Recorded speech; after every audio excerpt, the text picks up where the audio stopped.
Hello friends, स्वागत है आप सभी का एक बार फिर से हमारे यूट्यूब चैनल इम्पल्स कैरियर में। और दोस्तों, आज के इस वीडियो में हम बात करने वाले हैं इतिहास पाठ्य योजना के बारे में। और आज का हमारा प्रकरण होगा लोधी वंश। तो आइए दोस्तों, देखते हैं कि कैसे एक अच्छा पाठ्य योजना तैयार करते हैं। तो यहाँ पर हम आपको पूरी जानकारी देंगे कि पाठ्य योजना अच्छे तरीके से कैसे हम यहाँ पर तैयार करते हैं। तो आइए फ्रेंड्स, वीडियो को शुरू करते हैं।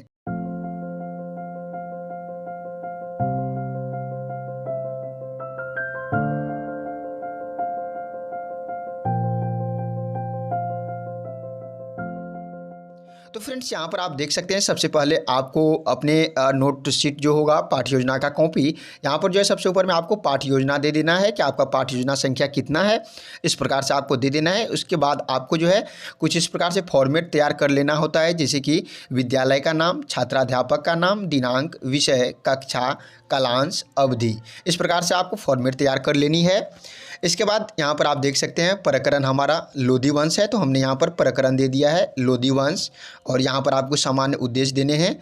सामान्य उद्देश्य आपका जो है यहाँ पर विषय से संबंधित होगा। तो यहाँ पर आप इस प्रकार से सामान्य उद्देश्य 7 पॉइंट कम से कम यहाँ पर डालेंगे। जैसे कि आप देख सकते हैं, बच्चों में इतिहास विषय के प्रति रुचि उत्पन्न करना, छात्रों को मानव जीवन की विभिन्न क्रियाकलापों से अवगत कराना, छात्रों में सामाजिक गुणों का विकास करना, छात्रों में सृजनात्मक शक्तियों का विकास करना, छात्रों में आदर्श चरित्र का निर्माण करना, छात्रों के ऐतिहासिक ज्ञान में वृद्धि करना और छात्रों के तर्क, कल्पना, स्मरण एवं निर्णय शक्ति का विकास करना। तो इस प्रकार से फ्रेंड्स आप यहाँ पर 7 पॉइंट दे देंगे। यहाँ पर जो है यह विषय से, सब्जेक्ट से संबंधित रहता है, तो आपको 7 पॉइंट सामान्य उद्देश्य में देने हैं। इसके बाद फ्रेंड्स हमारा विशिष्ट उद्देश्य आ जाता है। तो विशिष्ट उद्देश्य में हमको जो है जो टॉपिक है उससे रिलेटेड देना होगा। जैसे कि हमारा टॉपिक है लोधी वंश, तो उनसे संबंधित यहाँ पर जो है उद्देश्य देने होंगे। जैसे कि आप देख सकते हैं, छात्र लोधी वंश के शासनकाल का प्रत्यास्मरण कर सकेंगे, छात्र लोधी वंश की प्रशासनिक व्यवस्था के बारे में जान सकेंगे।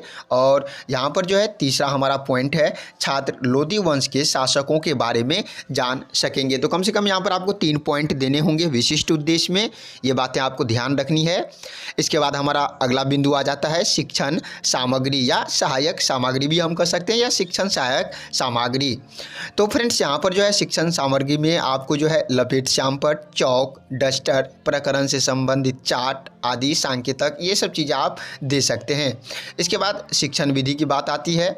तो शिक्षण विधि में आप देख सकते हैं 3 शिक्षण विधि दिया गया है, व्याख्या विधि, प्रदर्शन विधि और प्रश्नोत्तर विधि। इसके बाद पूर्व ज्ञान की बात आती है। तो पूर्व ज्ञान में आप देख सकते हैं, इस प्रकार से आप लिख सकते हैं, छात्रों को लोधी वंश के बारे में सामान्य जानकारी है, या छात्र लोधी वंश के बारे में सामान्य जानकारी रखते हैं।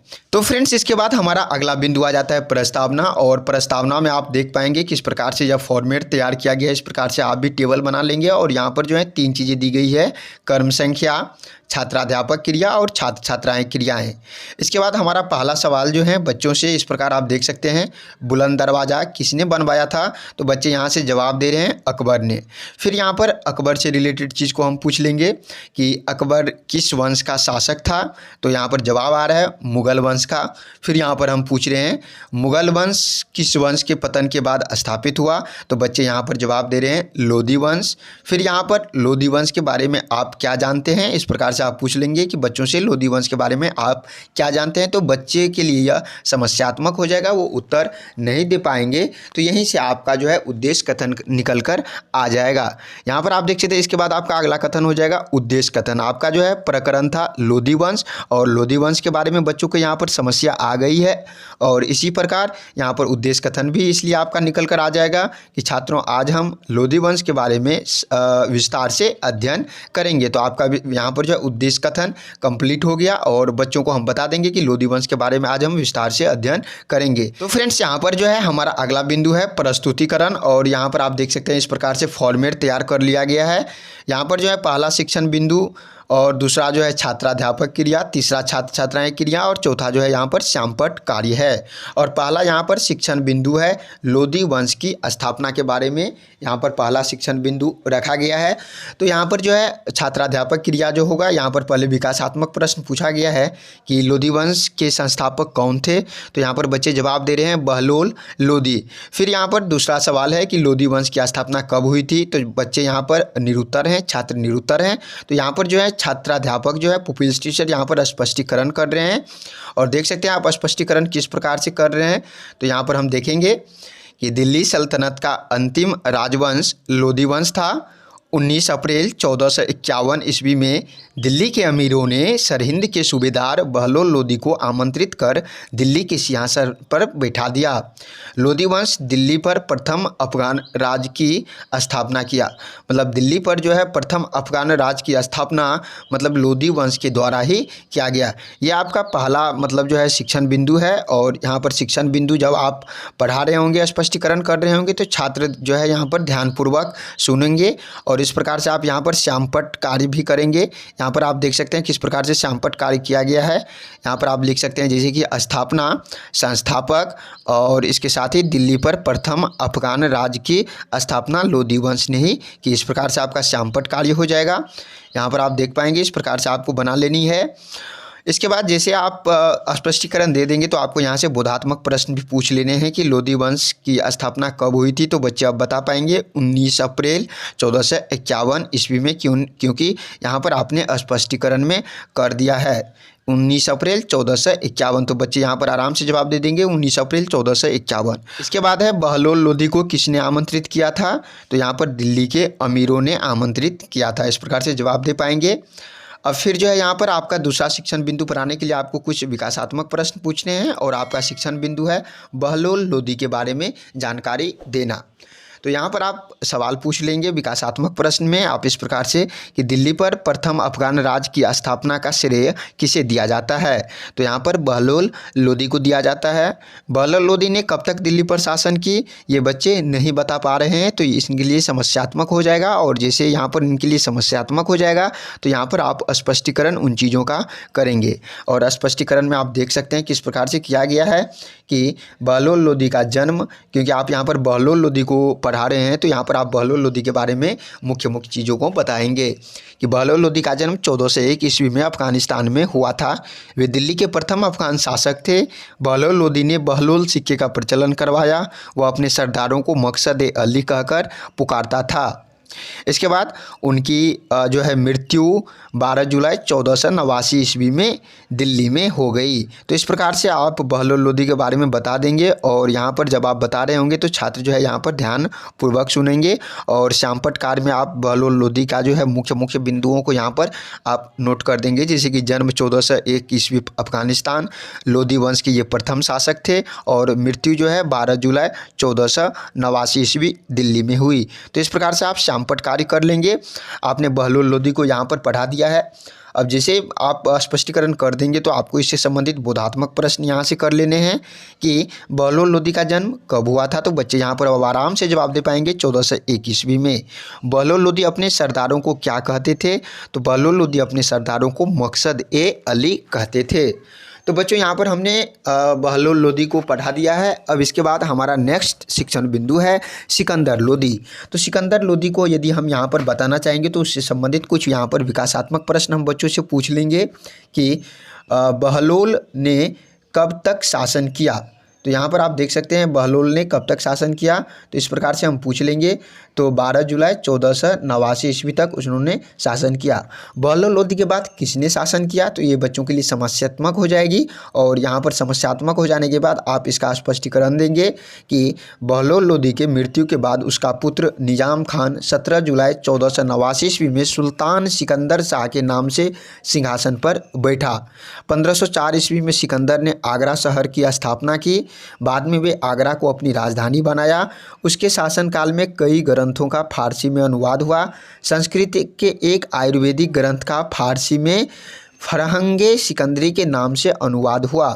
सिकंदर की मृत्यु 21 नवंबर 1517 ईस्वी में हुई। तो इस प्रकार से आप देख सकते हैं सिकंदर लोदी के बारे में यहाँ पर जो है स्पष्टीकरण दिया गया है, क्योंकि हमारा तीसरा शिक्षण बिंदु था सिकंदर लोदी, जो कि 1489 ईस्वी से 1517 ईस्वी तक यहाँ पर जो है शासन किया। तो इस प्रकार से स्पष्टीकरण में आप इस प्रकार से दे देंगे। और जब आप स्पष्टीकरण दे रहे होंगे तो छात्र छात्राएँ जो है यहाँ पर ध्यानपूर्वक सुनेंगे और यहाँ पर श्यामपट्ट कार्य भी आपको कर लेने हैं। जो सिकंदर लोदी का असली नाम जो है यहाँ पर निज़ाम खान था। सुल्तान सिकंदर शाह के नाम से सिंहासन पर बैठा, आगरा को नई राजधानी बनाया और 1504 ईस्वी में आगरा की स्थापना की और मृत्यु जो है इनका 21 नवंबर 1517 ईस्वी को हो गई। तो इस प्रकार से आप यहाँ पर श्यामपट्ट कार्य कर लेंगे। इसके बाद इससे संबंधित बोधात्मक प्रश्न भी आप यहाँ पर पूछ लेंगे कि बहलोल लोदी के बाद किसने शासन किया, तो यहाँ पर सिकंदर लोदी ने जवाब आ जाएगा। सिकंदर लोदी सिंहासन पर कब बैठा, तो 17 जुलाई यहाँ पर 1489 ईस्वी को सिंहासन पर वो बैठा। इस प्रकार से आपका यहाँ पर तीसरा शिक्षण बिंदु, चौथा शिक्षण बिंदु आ रहा है इब्राहिम लोदी। तो इब्राहिम लोदी के बारे में यहाँ पर आपको बच्चों को जानकारी देनी है। तो इनसे संबंधित आपको विकासात्मक प्रश्न पूछ लेने हैं कि सिकंदर लोदी ने यहाँ पर आगरा शहर की स्थापना कब की, तो यहाँ पर बच्चे जवाब दे रहे हैं 1504 ईस्वी में।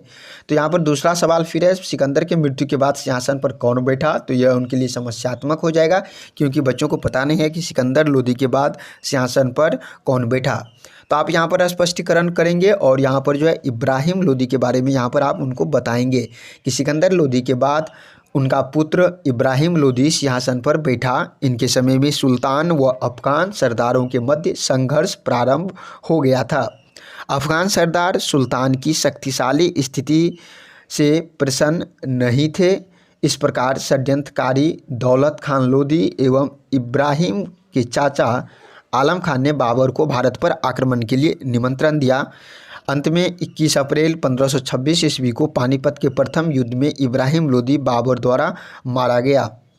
उसके मृत्यु के साथ ही भारत में लोदी वंश के साथ दिल्ली सल्तनत का भी अंत हो गया। तो यहाँ पर आप देख सकते हैं पुपिल्स टीचर जो है इस प्रकार से स्पष्टीकरण दे चुके हैं। यहाँ पर आप देख सकते हैं कि सिकंदर लोदी के बाद उसका पुत्र इब्राहिम लोदी सिंहासन पर बैठा। इनके समय में सुल्तान व अफगान सरदारों के मध्य संघर्ष प्रारंभ हो गया। तो इस प्रकार से यहाँ पर जो है स्पष्टीकरण दे दिए हैं और जिसे स्पष्टीकरण क्लियर हो जाएगा तो यहाँ पर आप देख सकते हैं छात्र छात्राएँ जो है यहाँ पर ध्यान पूर्वक सुनेंगे जब पुपिल्स टीचर यहाँ पर स्पष्टीकरण कर रहे होंगे। और यहाँ पर जो है आपको श्यामपट्ट कार्य भी कर लेने हैं। यहाँ पर आप देख सकते हैं इब्राहिम लोदी का जो है शासन कब संभाला, तो यहाँ पर आप देख सकते हैं 21 नवंबर 1517 ईस्वी को शासन संभाला। इनके समय में सुल्तान व अफगान सरदार के मध्य संघर्ष प्रारंभ हुआ। बाबर के साथ पानीपत का युद्ध जो है यहाँ पर इनके साथ हुआ। पानीपत के मैदान में प्रथम युद्ध हुआ और जिसमें यहाँ पर जो है इब्राहिम लोदी की मृत्यु हो गई। यहाँ पर आप देख सकते हैं बाबर के साथ पानीपत का प्रथम युद्ध हुआ और 21 अप्रैल 1526 ईस्वी को युद्ध में बाबर के द्वारा इनकी मृत्यु हो गई और ये मारे गए। तो यहाँ पर जो है आपका चौथा शिक्षण बिंदु कंप्लीट हो चुका है। अब इनसे संबंधित आपको जो है यहाँ पर इनसे बोधात्मक प्रश्न पूछ लेने हैं। तो फ्रेंड्स इस टेबल में आपको बोधात्मक प्रश्न लिख लेने हैं क्योंकि ये आपका बोधात्मक प्रश्न है। और बोधात्मक प्रश्न में आप देख सकते हैं इब्राहिम लोदी किसका पुत्र था, तो सिकंदर लोदी का। इब्राहिम लोदी किसके हाथों मारा गया, बाबर के हाथों मारा गया। अब आपका अगला बिंदु आ जाता है मूल्यांकन प्रश्न। तो मूल्यांकन प्रश्न भी आपको कम से कम 5 करने हैं। तो यहाँ पर आप देख सकते हैं पहला क्वेश्चन है लोदी वंश का प्रथम शासक था और फिल इन द ब्लैंक्स है। तो बच्चे यहाँ पर जवाब दे पा रहे होंगे बहलोल लोदी। इसके बाद दूसरा यहाँ पर क्वेश्चन है जो कि यहाँ पर जो है देख सकते हैं लोदी वंश की स्थापना कब हुई, तो यहाँ पर 4 ऑप्शन दिया गया है। तो बच्चे यहाँ पर जवाब दे पाएंगे 1451 ईस्वी। तीसरा यहाँ पर है इब्राहिम लोदी अकबर के हाथों मारा गया, सत्य है या असत्य है, तो यह असत्य है क्योंकि अकबर के हाथों नहीं बाबर के हाथों मारा गया था, तो ये असत्य है। इसके बाद चौथा यहाँ पर हमारा प्रश्न है लोदी वंश के किस शासक ने आगरा की स्थापना किया, तो सिकंदर लोदी ने आगरा की स्थापना की। इब्राहिम लोदी को कब तथा किसने मारा, तो बाबर ने 21 अप्रैल 1526 ईस्वी को पानीपत के मैदान में इब्राहिम लोदी को मारा। इसके बाद आप गृह कार्य यहाँ पर दे पाएंगे। इसके बाद आपका अगला बिंदु यहाँ पर गृह कार्य आ जाता है जहाँ पर आप नोट करेंगे कि लोदी वंश में कौन कौन शासन किए उनके नाम लिखिए। तो आपका यह गृह कार्य बच्चे को दे देंगे। इसके बाद पर्यवेक्षक टिप्पणी आपकी आ जाती है और इनके नीचे में आप छात्राध्यापक हस्ताक्षर और पर्यवेक्षक हस्ताक्षर इस प्रकार से दे देंगे। तो फ्रेंड्स यहाँ पर आपका जो है एक अच्छा पाठ्य योजना तैयार हो चुका है। इस प्रकार से आप पाठ्य योजना बना सकते हैं। आई होप डैट कि यह वीडियो आपको अच्छी लगी हो। फ्रेंड्स यदि आप और भी सब्जेक्ट और भी टॉपिक पर वीडियो चाहते हैं तो आप हमें कमेंट बॉक्स में जरूर लिखिए कि आपको किन विषय पर और किन टॉपिक पर वीडियो चाहिए। फ्रेंड्स आई होप डैट कि यह वीडियो आपको अच्छी लगी हो। उम्मीद करते हैं कि यह वीडियो आपको अच्छी लगी हो। तो फ्रेंड्स आप सभी दोस्तों का बहुत बहुत धन्यवाद। जय हिंद जय भारत। मिलते हैं फिर से अगले नए वीडियो के साथ। तब तक के लिए आप सभी दोस्तों का बहुत बहुत धन्यवाद। जय हिंद जय भारत।